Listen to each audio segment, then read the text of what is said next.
Eco পার্কে বসেছে হস্তশিল্প মেলা। বেশ কয়েকদিন আগেই আমরা শুনেছিলাম, আর যেদিন যাব সেদিনেই দেখি লাস্ট ডেট ছিল, তাই ঝটপট করে চলে গেলাম।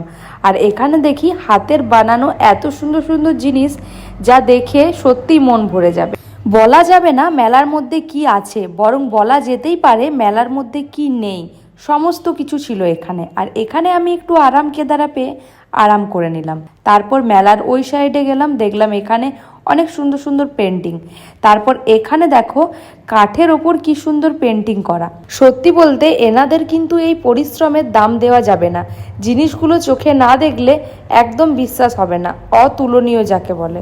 এখানে হ্যান্ড পেন্টিং এর কুর্তিও ছিল। আর এত বড় মেলা কিন্তু 3-4 ঘন্টায় ঘোরা সম্ভব নয়, তাও আমরা অনেকগুলো স্টল স্কিপ করেছি। ও মা, এখানে দেখি ডগিটাও মেলা দেখতে চলে এসছে, কি কিউট। চলো এরপর আমরা বাড়ি যাওয়ার পথে রওনা দিই। যত সন্ধে বাড়ছে তত মেলার ভিড়ও বাড়ছে।